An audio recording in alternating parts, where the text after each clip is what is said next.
Kişilik xarakter və əxlaqi fəzilət. Abdori Erkin Sıdıq. İlavə. Bu əslində mən lider və liderlər haqqında tayyorlagan maqala bo'lib, liderni odamga, liderlarni odamlar və başqalarga o'zgartib o'qisangiz, bu maqala har qanday odamga mos kelaverdi.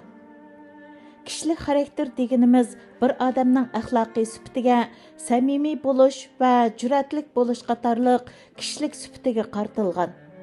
Bir liderning hayotidagi har xil ahvollarga qanday muomala qiladiganligi uning kishilik xarakteri yoki fazilatining qanday ekanligini ko'rsatib berdi. Krizis bir odamning xarakterini yetildirmaydi, ammo uning xarakterining qandayligini oshkorlab berdi. Adam bir o'ngsizlikqa yo'liqqanda mundaq ikki xil yo'ldan birini tanlashga majbur bo'ladi. Axloqliq bo'lish yoki murassa qilish. Har qatim axloqliq bo'lishni tanlagan odam bundaq tanlash bir salbiy oqibatni keltirib chiqargan taqdirdimi, har qatim burunqidan kuchli bo'lib ma'udi. O'zimizda esil fazilatlarni yetildirish, o'zimizni bir lider qilib taraqqiy qildirish uchunla emas, o'zimizni bir yaxshi inson qilib yetildirish uchunmi nihoyatda zarur. Sizning xarakteringiz sizning kim ekanligingizni belgilaydi. Sizning kim ekanligingiz sizning nimani ko'rdiganligingizni belgilaydi. Sizning nimani ko'rdiganligingiz sizning nima ishni qildiganligingizni belgilaydi. Şunlaşqı bir liderning qandaq ish elib bordiganligini uning xarakteridan ayirib qarag'ili bo'lmaydi. Agar bir liderning niyati bilan harakati davomli o'zaro qarama-qarshi bo'lib mangdi ekan, siz uning kishilik xarakterini kuzatish orqali nima uchun ashundaq bo'ldiganligini bayqay olasiz. Odamning bir qism talantlari tug'ma bo'ladi, ammo kishilik xarakteri xususiy tanlashdir. Biz o'zimizning ota-onasini, tug'ilgan va o'sib yetilgan yurtini va o'zimizning talantlarini o'zimiz tanlay olmaymiz. Ammo o'zimizning xarakterini o'zimiz tanlay olamiz. Ya'ni biz har qatim bir tanlashga duch kelganda o'zimiz uchun bir xarakterni vujudga keltiramiz.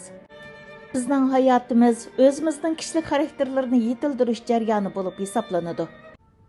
Haqiqiy liderlik boshqa kishilarni o'z ichiga olgan bo'ladi. Agar hech kim sizga ergishib mangmasa, siz boshqalarni yetaklab mangan bo'lmaysiz, balki o'zingiz yolg'iz mengib ketayotgan bo'lsiz.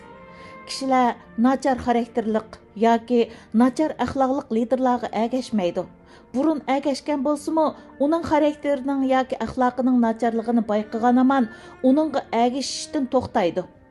Liderlar o'z xarakterining cheklamasidan ustun turadigan bir pallaga yetolmaydi.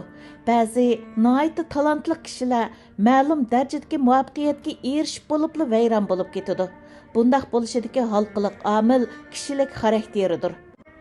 Harvard Universitetining professori Steven Berglasning deyishicha, undaq odam tövandagi 4 xil ahvoldan kam deganda birini o'z beshidan o'tkazadi.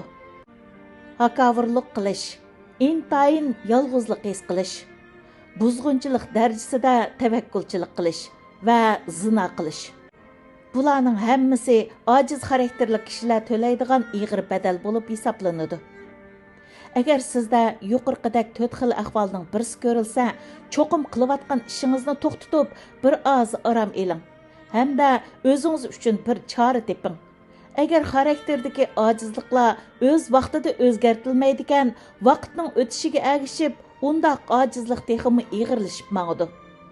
Siz oilangizda, xizmatingizda va jamiyatda boshqalarni yetaklaydigan vaqtingizda siz uchun eng muhim boyliqning kishilik xarakter yoki esil axloq fazilat ekanligini hargiz unutib qolmang.